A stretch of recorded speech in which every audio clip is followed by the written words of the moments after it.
Hi, my name is Mark Riggins, and I'm pastor here at LifePoint, located in Plano, Texas, and we meet here every Sunday at 10:30, and we are here for your family. I hope today's message is an encouragement to you. We think that the only people who influence this world are people who have fame or people who are, have a lot of followers on social media, but it turns out as we go around this room, for the most part, it's people who are close to us and who we know and who are ordinary people. Isn't that encouraging? So here's the question then. Who do you have influence over? Is there anybody in the room or in this world that might mention you? I suspect there is. You see, because in reality, you have influence even if you don't think of it in terms of influence. God has given you influence. It might be as an employer or an employee. You have people that you are co-workers with. You might be on a board. You might be on a committee. You might have siblings, you have a spouse, you have a parent, you have children, grandchildren. Maybe you serve in the community in some way, you vote. Like there are ways in which you volunteer. There are a lot of ways that we have influence. These are positions that God has given us. And as we heard around the room, these make a profound impact in our lives, these positions, these roles that we're given. In fact, some of you volunteer here at the church, and you're influencing people by investing your time in that way. In fact, there was somebody just this week, a man who was telling me that he serves and has served in our children's ministry, serving fourth grade boys. He's been doing it for more than 15 years, so much so that here's the influence. That would be obvious impact by the amount of years he served. But listen to this. He said he's had several examples where fourth grade boys would grow up to be high schoolers, and they'll come back and serve with him with these fourth grade boys. In fact, this year, a senior who used to be one of his fourth grade boys has come back and has committed the year serving with him to reinvest in these fourth grade boys. And so I asked this man to come and share his story today, and you know what he told me? I can't, because I'm scheduled to serve the fourth grade boys. He and the senior. Yeah. So, I just want to say, if you've got a fourth grade boy, when you go back and see Phil April, will you tell him thank you for the way he's using his time to invest in other people, to influence people for God's glory? Now here's the question, what about you? What are you doing with your position of influence? Because you have one. You may not think of it in terms of that, but God has leveraged that, given that to you for a season so that you can use it. The question is, what are you doing with it? And this is why I'm so excited to get to today's hero. Today's hero is Esther. Now, Esther is an incredible story. There's so much drama, and there's so much we can learn from this story. There are so many practical principles that are absolutely relevant today, but there is one that I had just never noticed before that we're going to look at today, and I believe it's a game changer if we can embrace it. But we've got to really understand the story because there's a unique historical context behind this story. You may know this story took place around 500 years before Jesus, really 5th century BC. Now, what's fascinating is, you remember in week 1, the hero we looked at was Nehemiah, who took, when the children of Israel were in captivity in the empire of Babylon, the nation of Babylon, they were then later overtaken by the Persian Empire, and the Persian king is like, what are these Jewish people living here? They're free to go on back to Israel where they came from. So Nehemiah led a whole bunch of them back to Israel, but there was a large group of Jewish people who stayed. After all, they had been raised in this land. And this group of people is sort of never heard from again. There is only one historical document that records their journey, and it's this one book, the book of Esther. It's in that context where these people are still in a foreign land, and there aren't a lot of them, about 5th century BC, that we pick up this great story of Esther. Now, we're going to see a lady who is willing to break protocol and speak her mind, and in doing so, God will use her to preserve a whole bunch of people, to rescue them from essentially a mass killing. So, I want you to kind of get a little more familiar with Esther. If you don't know the story, there's a man named Mordecai, a very godly man in this story, who is really Esther's cousin, but he's much older than her. Esther is orphaned at a very young age, and God uses Mordecai to adopt Esther, and she essentially becomes like his daughter. He raises her, and he's going to continue to speak into her life and be a big influence in her heart. But there's another character in this story, and his name is King Xerxes. He's the king of the empire. Without a doubt, he's the most powerful man on the planet at this time during this era. You can go and read a little history about King Xerxes, as King Xerxes is the one who is over the Persian Empire. They battle Greece and some other neighboring nations, and I'll reference that in this story. But at some point in the story, through a crazy set of circumstances, and if you're ever looking for an exciting read, I would recommend the book of Esther. And man, there's some moral ambiguity as you go through it, and I would not read it to my kids, but it is a great story, I'll tell you that. Having said that, at some point, King Xerxes is looking for a wife. And to look for a wife, they're going to bring 400 virgins before him, and it's going to sort of be like the show Bachelor, but it's Persian edition, right? And they're going to bring all these women before him, and it's an elaborate, process. And eventually, of all unlikely people, it's this orphan Jewish girl named Esther who enters the competition, wins the competition, and becomes the unlikely queen of the Persian Empire. Think about that. She's gone from being an orphan girl who's Jewish, who's completely unknown with no power and no prestige, to marrying the most powerful person on earth. And now she's the queen of the powerful empire of Persia. Now, if we stop the story right here, it's like a Disney story, isn't it? Have you ever thought of where they get the plots for all the Disney movies? It's the story of Esther, I'm telling you. She's an orphan who's gone from rags to riches. Hello, Cinderella, Little Mermaid, Frozen. They all got it from Esther, right? Disney's been making billions of dollars off of the story of Esther, right? It's this great story, but the story doesn't end there because the Bible story is so much more exciting. In this point of the story, there is a villain who enters the story, and his name is Haman, and he's kind of like Jafar from Aladdin, right? And Haman enters the story, and he ends up talking the king, King Xerxes, into two decrees. One of them is bad, but the second one is evil. So here's the first trick. He talks King Xerxes into this decree for the entire empire. When I walk by, everyone should bow. Well, that kind of says everything we need to know about the man, that's the decree he wants to put into place. That when I walk by, everyone should bow. But there is one man, his name is Mordecai, who following God decides, I will not bow. And when Haman sees that Mordecai won't bow before him, he is infuriated. And he begins to do research, and he finds out that this Mordecai is one of the Jewish folks that have remained in the country. And he does what a lot of us are tempted to do in our human nature. He judges an entire people group based on the actions of one person. He dislikes and hates this one person, so he decides he dislikes and hates all Jews. And that leads him to the second evil decree. And I want you to see what he does. He tricks King Xerxes into scheduling a day where the remaining Jews would be killed. Now, it turns out there's actually a war strategy behind this as well, and that's how he tricked King Xerxes into it, because the king had actually been at battle with a neighboring nation of Greece, and you can read about that in history, which didn't go very well, and the entire empire is suffering financially. So part of the way Haman tricks King Xerxes into this is he says, listen, when we kill the Jewish people, we'll be able to pillage and take all their goods for our own, and that'll be given to the kingdom. And so there's a financial incentive to his evil plot. Now, with all that said, as evil and as sinister and as icky as this second decree is, sometimes you do something and after a day or two you think, what was I thinking? Well, why did I say that, right? You ever felt that way? You feel some regret, you feel some remorse? I want you to see just how evil Haman, and turns out the king in this season, are.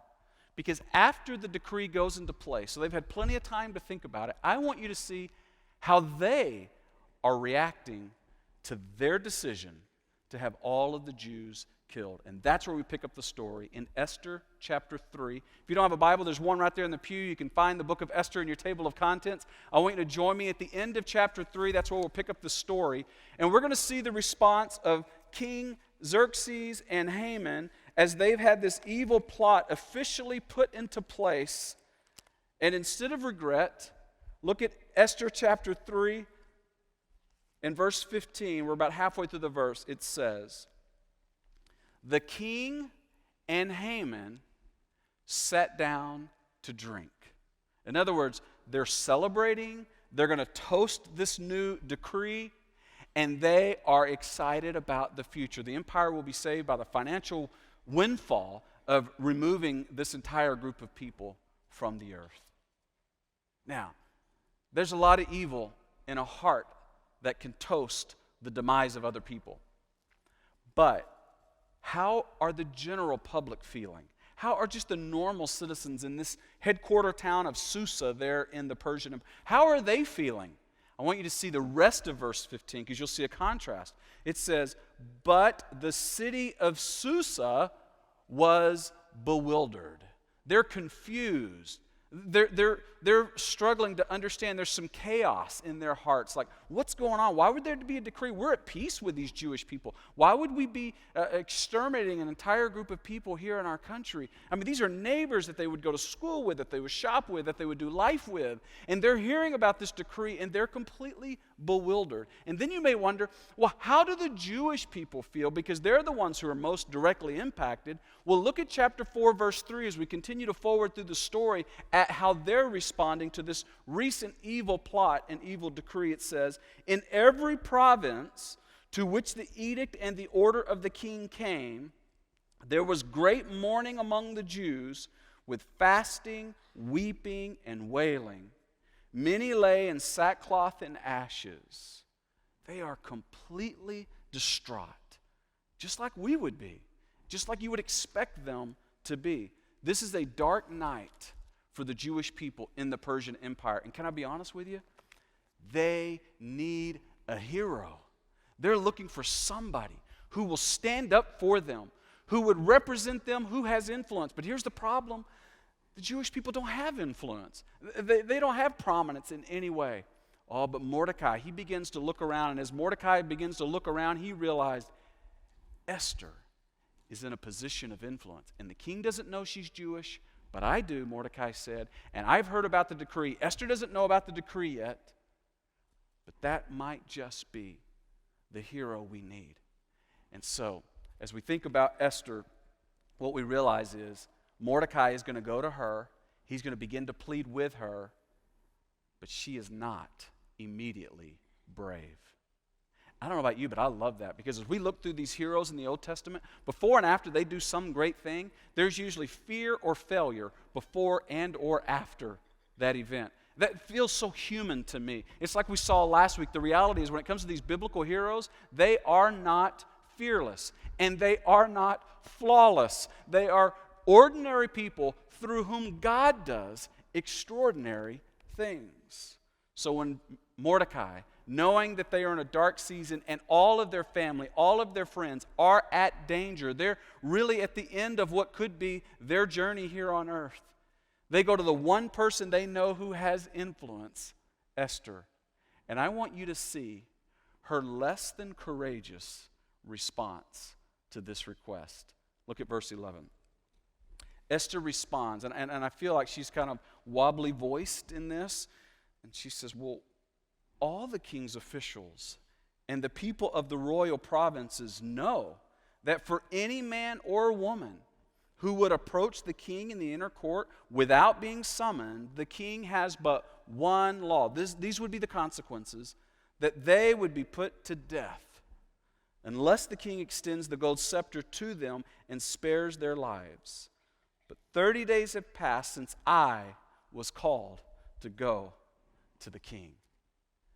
Esther looks at Mordecai and says, hey, thanks for asking, but I can't.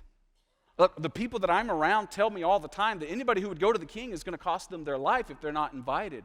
Unless the one exception, if he were to extend an invitation, but that's rare. You can't ask me to. Look, I'm aware of the danger, Mordecai. I understand what's going on and what the ramifications of this decree are, but look, I'm lucky to be a queen. I read into this story that she still realizes that she was an orphan. She is so fortunate that she, against all odds, is now living in the royal house and that she is the queen. But in her mind, she's still kind of the orphan queen.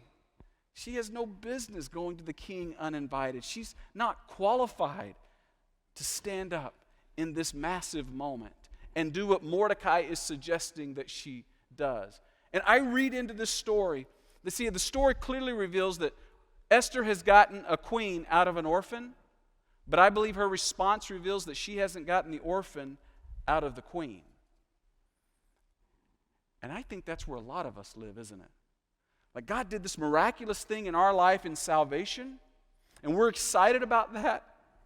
But there's still the pull of our past, or the shame of our past, or the repeated behaviors from our past.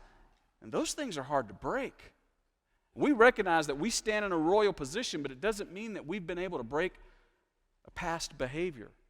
And what we're going to see in this story is Mordecai is going to speak into Esther's life.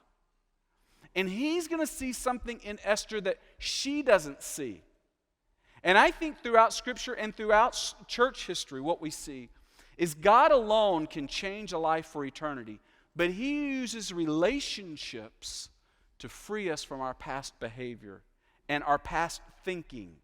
God has a way of using spiritual friendships, and I want to tell you, it's why we're so passionate about groups around here, because it's in small groups where we build these relationships and we can help each other, see in each other what the others don't see, and call out opportunities to be even more for Jesus. I love what Mordecai is about to do. It's in this moment. He's going to look at Esther and say, Esther, I know you see yourself as an orphan queen,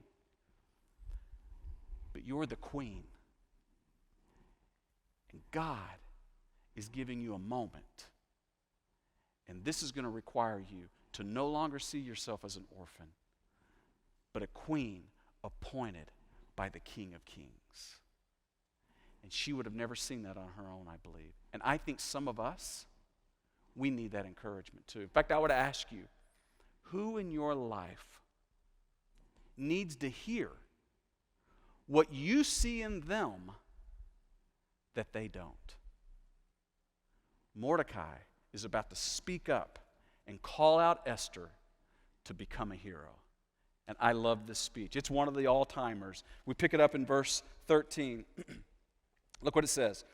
Mordecai begins to speak, and he hears Esther's hesitation because of her fear. So Mordecai, sent back this answer to Esther. He says, Esther, do not think that because you are in the king's house, you alone of all the Jews will escape. Now he's talking very direct. He's talking very frank with Esther. And what he's essentially saying is your position will not protect you. And you need to know the consequences won't be avoided in your life.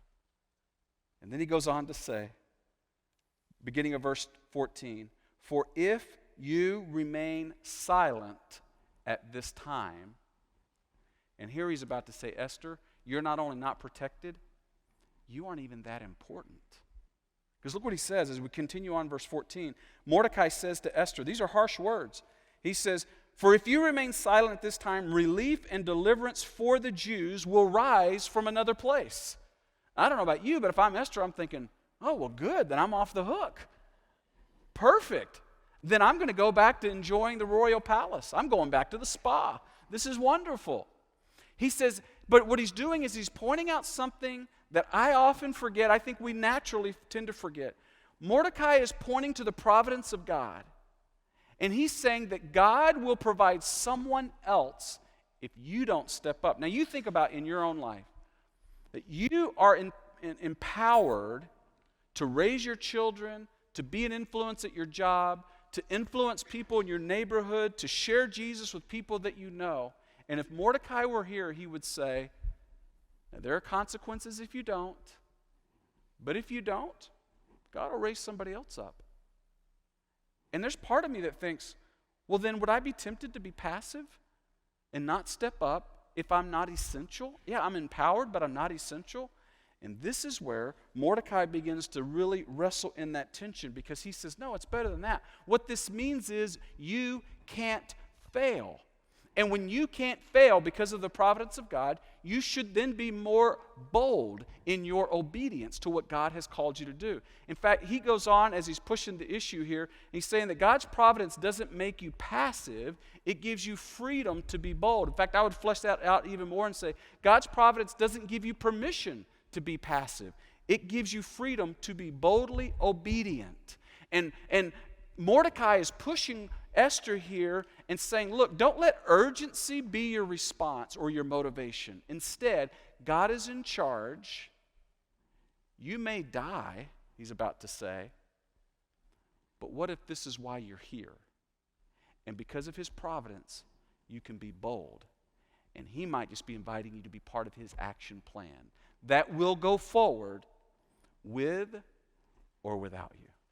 Now look how the story continues, because it's in the rest of verse 14, which I think is one of the turning point speeches in history. In fact, if you think of great speeches like Martin Luther King Jr.'s I Have a Dream or Winston Churchill's Our Finest Hour, this is one of those speeches where we really need like James Earl Jones' voice reading it and some great background music that's playing that's real dramatic. Like, it's one of those speeches. Look at it, verse 14. We'll just read this one verse that's taken out of this great speech. Mordecai looks at her because it's a dark hour and it's fish or cut bait as far as the Jewish people go. And he looks at a scared queen who still sees herself as an orphan. And Mordecai, the adopted dad, says, Esther, if you remain silent at this time, relief and deliverance for the Jews will arise from another place. But you and your father's family will perish. And who knows? But that you have come to your royal position for such a time as this. Esther, this is the moment you have been created for.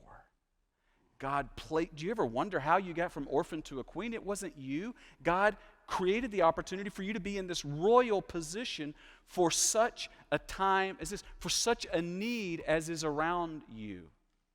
Now, I want to just draw a couple of principles out of this, because I think this is really important as we think of our own positions of influence.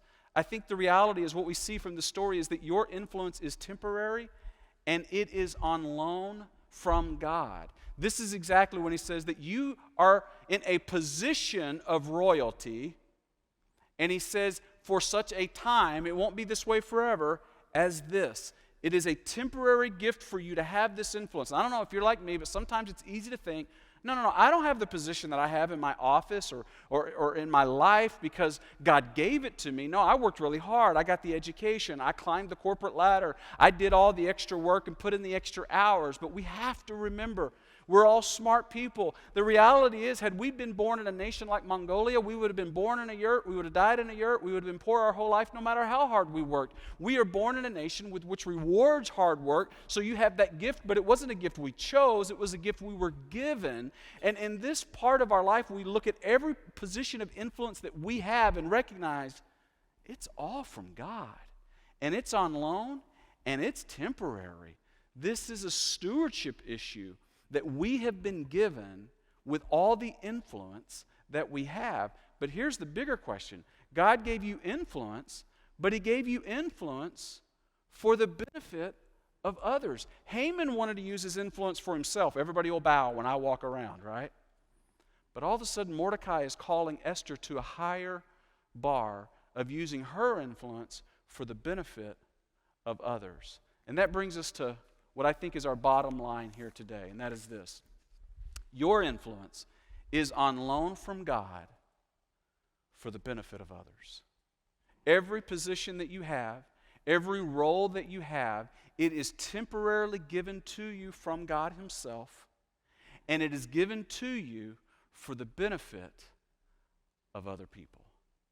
Now, this is a game changer when we embrace this principle, because a lot of you are parents, or your uncle and aunt, your sibling, you have a place at work, you have a place in the community, you have a place in organizations that you serve, and in every role, how can you leverage that for the benefit of others? And so many of you are so great at that already, and it's an inspiring story to see. But what's true of an individual is also true of a church. Let's be real. I mean, one of the realities of LifePoint Church is we are building rich. And because we're building rich, we look at that and say, well, God, you've given us these resources. They are on loan from you. How can we use this for the benefit of others? It's one of the reasons, as we think about establishing this second campus, I love what PG has said over and over to me. He says, Mark, I believe in this next season that God is giving us, I thought that was a quote. It's not, it is a quote, but it's not on the screen. Listen to me. God is giving us, PG says, God is giving us an opportunity to maximize our resources to reach more people for Jesus. You see, what's true of individuals is also true of a church. I believe God is inviting us to reach more people for Jesus with the resources that we have.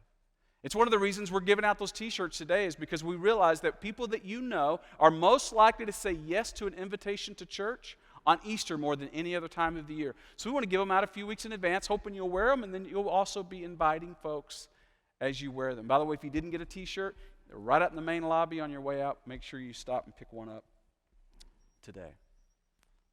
So at the end of the day, Esther hears this great speech.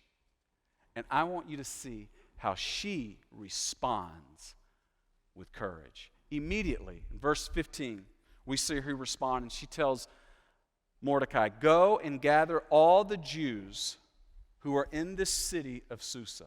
In other words, she's eventually going to say, we're going to fast, we're going to pray, we're going to get to work. This is a spiritual battle. I realize it's God. I realize He's called me to this, and it's time to act. But she does what that song earlier suggested. We're going to go to battle on our knees. And immediately there is this time of prayer, and there's this time of fasting, and it's a beautiful moment.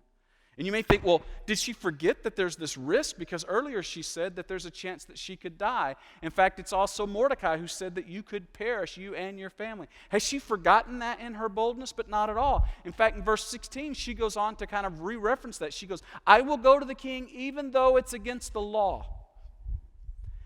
And if I perish, I perish. She's still afraid, I'm sure. But now she has a cause that's greater than her fear, and she's trusting a God who's greater than any earthly authority. And when we get to that place, now we can move forward and see supernatural things happen.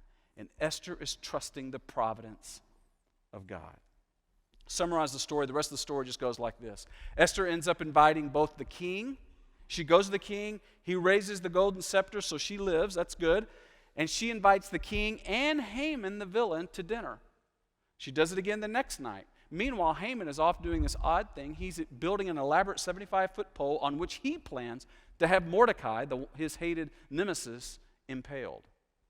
After the second dinner, Esther approaches the king, and the king says, Esther, what do you want? I'll give you up to half of the kingdom.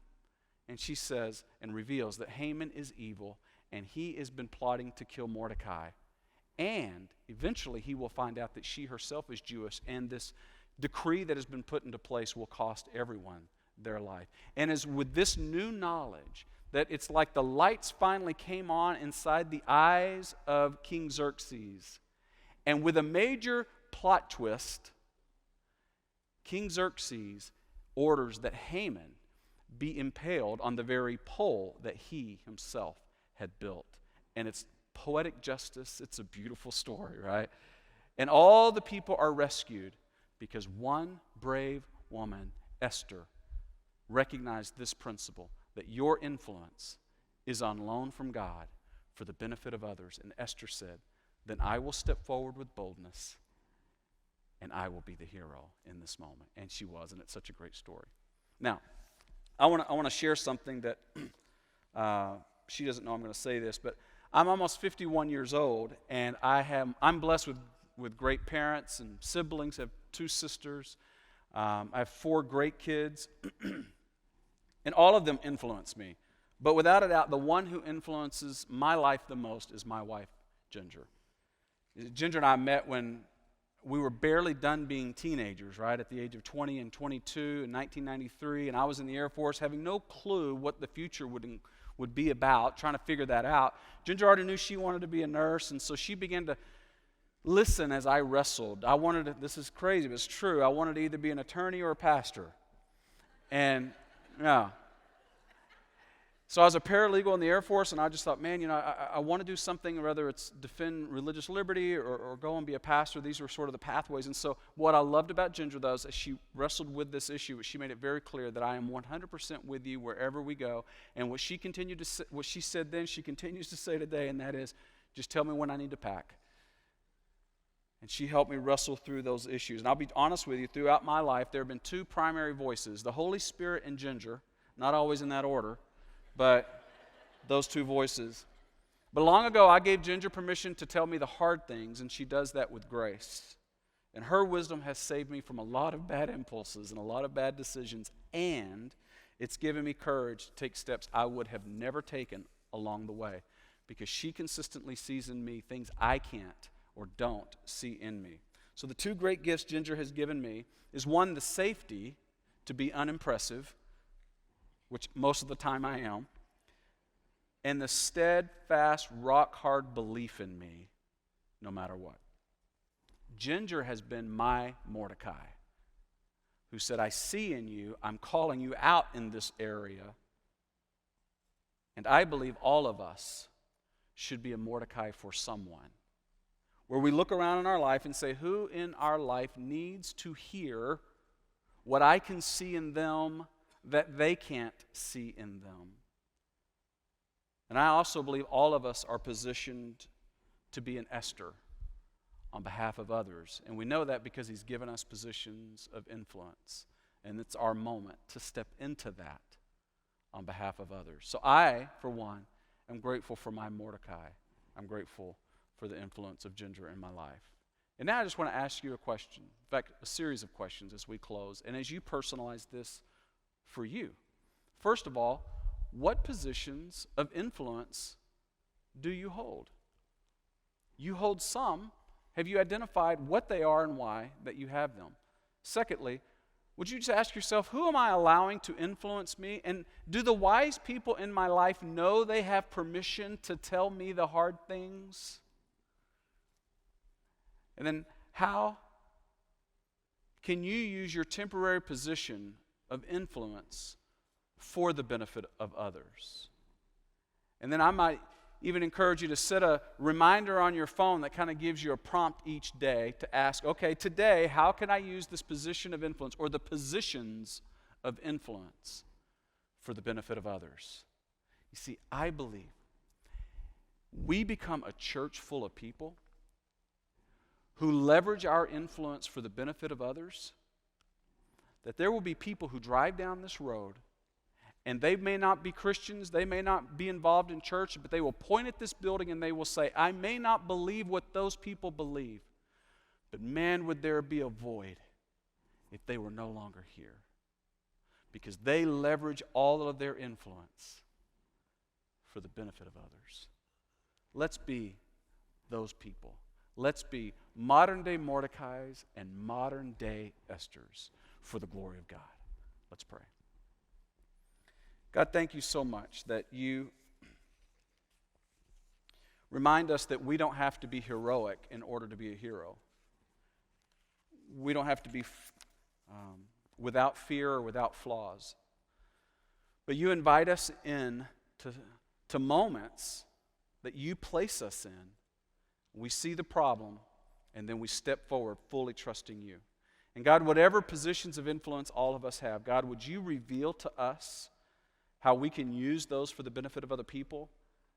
And God, for those who are in our life who maybe need a word of encouragement, so they can begin to see more of who you have created them to be, God, would you help just give us wisdom to speak up and to share in a loving way? God, would you just give us courage and give us compassion for these moments that you have called us to? Because what we know is you're still here, you're still alive, and you're still powerful, and you are still leading us into the battle. And so with all that, God, we trust you and we trust you fully. Give us the ability to share Jesus and build believers for the rest of our lives, I pray. In Jesus' name. Amen. I hope today's message was an encouragement to you. And if you'd like a little more information about our church, just visit us on our website at lifepointplano.org.